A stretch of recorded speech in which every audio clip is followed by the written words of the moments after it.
इस देश के अंदर बहुजन समाज पार्टी 14 अप्रैल 1984 को बना करके मानवर कांशीराम साहब ने इस देश के अंदर कश्मीर से कन्याकुमारी तक साइकिल यात्रा करने का काम किया था। 4200 किलोमीटर की यात्रा की और उन्होंने उस टाइम पर सम्मानित साथियों क्या नारे दिए थे। उन्होंने नारा दिया था, हमारे चाचा लोग बैठे इनको जानकारी हो, कि वोट हमारा राज तुम्हारा, नहीं चलेगा नहीं चलेगा, तख्त बदल दो ताज बदल दो और बेईमानों का राज बदल दो। सम्मानित साथियों, जब इस देश में कांशीराम साहब ने ये नारे दिए तो इस देश की मनवादी व्यवस्था के लोग, उन लोगों के पेट में दर्द शुरू हो गया कि ये भूखे नंगे लोग जिनके पास पहनने के लिए कपड़े नहीं है, खाने के लिए रोटी नहीं है, पैरों में जूते नहीं हैं, और इस देश की शासन और सत्ता की बात ये लोग कर रहे हैं। लेकिन धन्य मानवर कांशीराम साहब, उन्होंने साथियों 84 में पार्टी बनाई और बनाने के बाद ये लोग क्या कहते थे, चाहे कांग्रेस पार्टी हो चाहे भारतीय जनता पार्टी हो, क्या कहती थी कि बहुजन समाज पार्टी न 3 में है न 13 में है। 1989 में जब चुनाव हुआ तो सम्मानित साथियों, बहुजन समाज पार्टी ने 3 सांसद और 13 विधायक जिता करके सम्मानित साथियों इस देश के अंदर मानवर कांशीराम साहब ने प्रेस मीडिया बुला करके कहा कि मैं प्रेस मीडिया के माध्यम से मैं बताना चाहता हूं कांग्रेस पार्टी और भारतीय जनता पार्टी को कि बहुजन समाज पार्टी इस देश में 3 में है और 13 में उत्तर प्रदेश के अंदर 13 में है। तो सम्मानित साथियों, उन्होंने इस देश में उत्तर प्रदेश में परम आदरणीय बहन कुमारी मायावती जी को उत्तर प्रदेश में 4 बार मुख्यमंत्री बनाया। और आज परम आदरणीय बहन कुमारी मायावती जी की जब सरकार बनती है तो साथियों, कितना भी बड़ा गुंडा हो, कितना भी बड़ा माफिया हो, अगर वो हमें आपको देखता था तो बहुजन समाज पार्टी की सरकार में वो क्या कहता था, इनसे ना भिड़ो, मायावती की सरकार है। साथियों, संदेश उन्होंने कैसे दिया, इस देश का जो सबसे बड़ा गुंडा जो कुंडा का था उसको मानिया बहन जी ने कोटा के तहत साथियों जेल में भेजने का काम किया था। तो इस देश के जो गुंडे थे वो समझ गए थे कि अगर दलित शोषित पीड़ित पर मैं जुल्म और अत्याचार करूंगा तो सीधे मुझे जेल जाना पड़ेगा। क्या तो साथियों वो लोग प्रदेश छोड़ गए थे या तो साथियों देश छोड़ गए थे जब बहुजन समाज पार्टी की सरकार। परम आदरणीय बहन कुमारी मायावती जी ने अपनी सरकार में इतनी योजनाएं हमारे आपके लिए बनाई कि हमें आपको समझना चाहिए। अंबेडकर गांव बनाया, प्रदेश के अंदर 28,000 अंबेडकर गांव बनाए बहन जी ने। अंबेडकर गांव का मतलब समझते हैं आप? अंबेडकर गांव का मतलब था कि उस गांव की सारी समस्याएं जो होती हैं गांव स्तर पर, नाली की, खरंजा की, शौचालय की, पेंशन की, बिजली की, जो भी समस्याएं होती थी, मानिया बहन जी उस गांव की पूरी समस्या को खत्म करती थी अंबेडकर गांव के तहत। क्योंकि साथियों उन्होंने क्या कहा, उन्होंने कहा कि अंबेडकर गांव अगर हम ऐसे कह देंगे तो ये अधिकारी जो है हमारे समाज के नहीं है, हमारे लोग नहीं है, ये किसी भी गांव को अंबेडकर गांव बना सकते हैं। उन्होंने क्या कहा कि अंबेडकर गांव वही गांव होगा जिस गांव में दलित और पीड़ित समाज की जनसंख्या 55 से 60% की होगी। यही तो कहा था बहन जी, तभी तो दलित समाज के सारे अंबेडकर गांव बने 28,000। उन्होंने कहा कि हमारे प्रदेश के अंदर हमारी बेटियां पैसे के अभाव से, हमारी बेटियों का स्कूल दूर होता है, जाने के अभाव में हमारे प्रदेश में बेटियां शिक्षा से वंचित रह जाती हैं, उन्हें पढ़ने नहीं दिया जाता क्योंकि हमारा तबका गरीब तबका है, उसके पास पैसा नहीं है। साथियों, माननीय बहन जी ने लाइन लगा करके सावित्रीबाई शिक्षा मदद योजना के तहत जो बेटी हाई स्कूल पास होती थी उसको 1 साइकिल और 25,000 रुपया परम आदरणीय बहन कुमारी मायावती जी देती थी, सीधे आपको देने का काम करती थी। दूसरी योजना बनाई उन्होंने कि जब किसी के घर में बेटी पैदा होती थी तो बेटी बोझ नजर आती थी। माननीय बहन जी ने उस चीज दर्द को समझा, विचार किया कि जब बेटियां नहीं होंगी तो बेटे कहां से आएंगे। ये चीज भी तो सोचने की बात थी। उन्होंने एक आशीर्वाद योजना चलाई कि जब बेटी पैदा होगी तो उसका एक बीमा होगा, और वो बीमा जब बेटी 18 साल की होगी तो उस बेटी को 1 लाख रुपए एक मुश्त दिया जाएगा। माननीय बहन जी ने साथियों बेटी को आगे बढ़ाने के लिए, भारतीय जनता पार्टी कहती है कि बेटी पढ़ाओ और बेटी बचाओ। ना बेटी को पढ़ा रहे हैं, वजीफा बंद हो गया, और ना बेटी को बढ़ा रहे हैं। सही मायने में अगर बेटी को पढ़ाने को और बेटी को बढ़ाने का काम किसी ने किया था तो बहुजन समाज पार्टी के नेता परम आदरणीय बहन कुमारी मायावती जी ने किया था। सम्मानित साथियों, बहन जी ने हमारे आपके समाज में, दलित शोषित वंचित समाज में जन्मे महापुरुषों के नाम साथियों जिले बनाने का काम किया। जिले बना करके उन्होंने इस देश में छत्रपति साहू जी नगर, ज्योतिबा फूले नगर, रमाबाई नगर, बहुत ऐसे हमारे महापुरुषों के नाम पे जनपद बनाने का काम किया। उनके इतिहास को बढ़ाने का काम किया, क्योंकि सम्मानित साथियों परम पूज्य बाबा साहब ने एक बात कही थी कि जिस समाज का इतिहास नहीं होगा वो समाज कभी तरक्की नहीं कर सकती है। क्योंकि इतिहास से प्रेरणा मिलती है, प्रेरणा से जागृत आती है, जागृत से सोच बनती है, और सोच से शक्ति बनती है, और शक्ति से ही सम्मानित साथियों देश का शासक बनता है। अगर आपके अंदर एकता नहीं हुई, आप अगर एक ना हुए होते, आपके अंदर शक्ति पैदा ना हुई होती तो 2007 में पूर्ण बहुमत में परम आदरणीय बहन कुमारी मायावती जी क्या मुख्यमंत्री बन सकती थी। आपकी शक्ति, आपके पावर, आपकी ताकत की बदौलत उत्तर प्रदेश में परम आदरणीय बहन कुमारी मायावती जी उत्तर प्रदेश की कुर्सी पर बैठाने का काम आप लोगों ने किया। तो इसलिए सम्मानित साथियों उन्होंने इतिहास बनाया। इतिहास से लोग जानकारी करते हैं।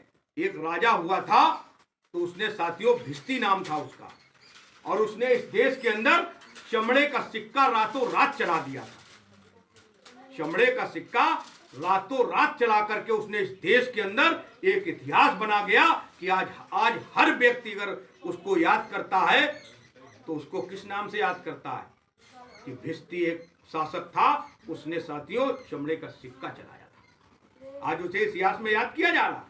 तो इसलिए परम आदरणीय बहन कुमारी मायावती जी ने गौतम बुद्ध नगर यूनिवर्सिटी आपके नोएडा के अंदर इस प्रदेश की सबसे बड़ी यूनिवर्सिटी बनाने का काम किया। लखनऊ के अंदर Ambedkar park, Ramabai park, Kanshiram eco garden हमारे समाज के जन्मे संत गुरु महापुरुषों के नाम पर परम आदरणीय बहन कुमारी मायावती जी ने बनाने का काम किया। 1,08,000 सफाई कर्मचारियों की भर्ती करके, क्योंकि बहन जी ने देखा कि हमारे लोग लेबर मजदूरी करते हैं, उनकी नालियां साफ नहीं कोई करता है। जब नाली साफ नहीं होगी प्रदूषण होता है, प्रदूषण से बच्चे बीमार होते हैं। जो बेचारे 200 रुपए कमा के लाए उनका बच्चा बीमार हो गया तो साथियों खाने के भी लाले पड़ जाते हैं।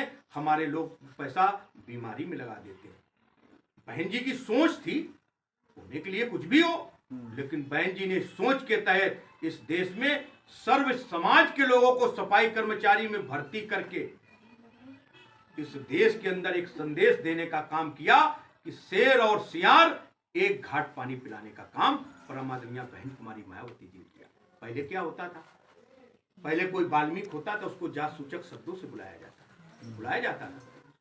आज जो सफाई कर्मचारी आता है आपके गांव में तो उसको आप सम्मान के साथ बुलाते हो और सम्मान के साथ कहते हो कि भैया सफाई कर्मचारी जरा इधर भी देख लेना।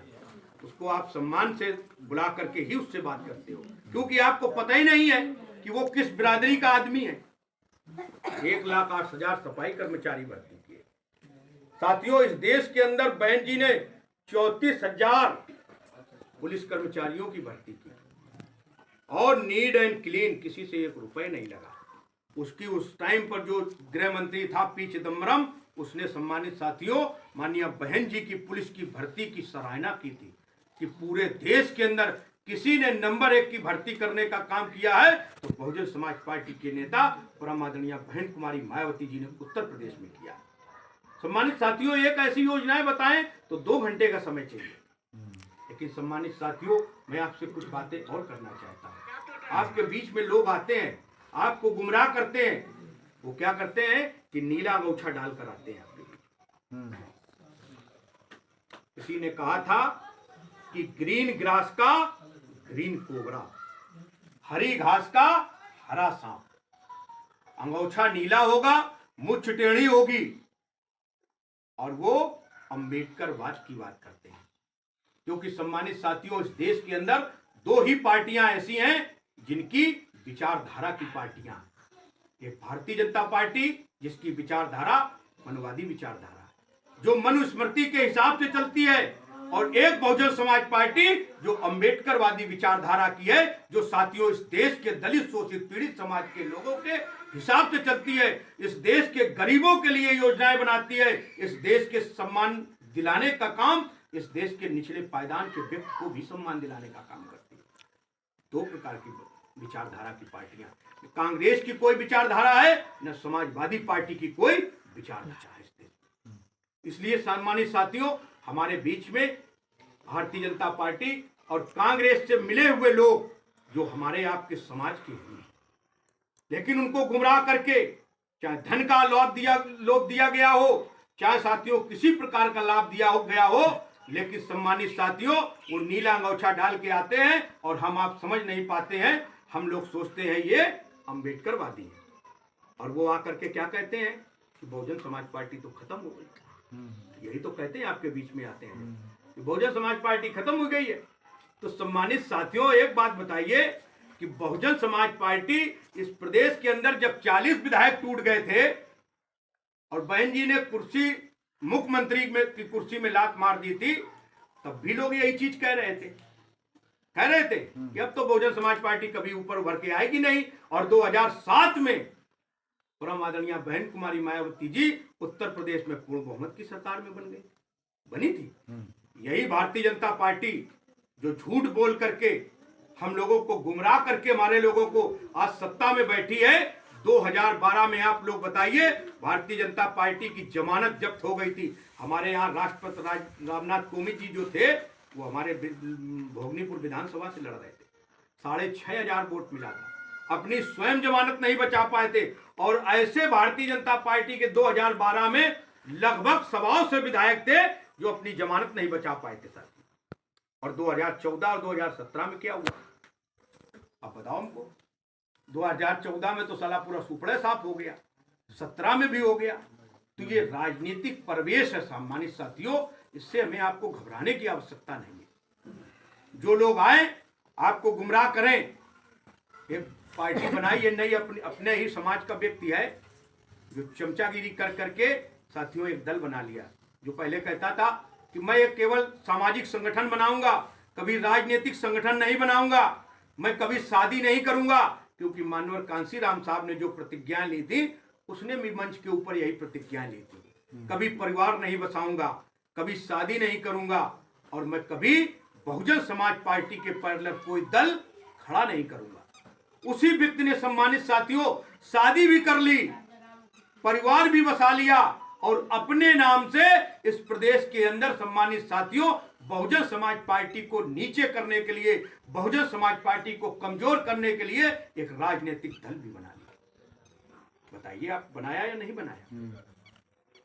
उनकी क्षमता है कि आज बहुजन समाज पार्टी के पैरेलल कहता है मैं पैरेलल खड़ा हो गया, वो पैरेलल खड़े हो सकते हैं।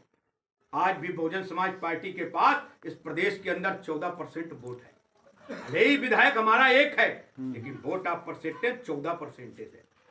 और उसने 2022 में क्या किया, 2022 में वो चुनाव लड़ा, अखिलेश यादव के बाहर आवाज पे रो रहा था, क्या कह रहा था कि भैया अगर हमें छोटो भैया मान लेते तो शायद 1-2 सीट हमें दे देते, लेकिन हमको छोटा भाई भी नहीं माना। तुम्हारे ऐसे धिक्कार है कि परम आदरणीय बहन कुमारी मायावती जी ने जिस भी दल के साथ गठबंधन किया हो, किसी के दरवाजे नहीं जाती हैं, बल्कि खुद अपने दरवाजे पर बुला करके उससे बात करती हैं, चाहे अखिलेश यादव हो और चाहे अटल और आडवाणी जैसे लोग हो। तुम 2 सीटों के लिए रो रहे थे, माननीय बहन जी के दरवाजे पर आकर के अगर कहीं आपने हाथ जोड़ लिए होते, आपने माफी मांग ली होती और आपने गिड़गिड़ा लिया होता अपने समाज की नेता के आगे, तो शायद परम आदरणीय बहन कुमारी मायावती जी तुम्हें कहीं ना कहीं सम्मान देने का काम कर सकती थी साथी। लेकिन तुम्हें तो दूसरे दल वालों के पास जाकर के गिड़गिड़ाने में ज्यादा अच्छा लगता है। आपने चुनाव लड़ाया 22 में और स्वयं गोरखपुर लड़ने गए, स्वयं की जमानत नहीं बचा पाए। हमारे यहाँ एक जिला पंचायत सदस्य था, बहुजन समाज पार्टी से 2500 वोट से जीता बसपा से, और 22 में उसके दिमाग में फितूर पैदा होगा कि हम विधायक बन जाएंगे। लोगों ने कह दी तो खास समझा दो कोई ने, तो पता है वो बसपा से तो टिकट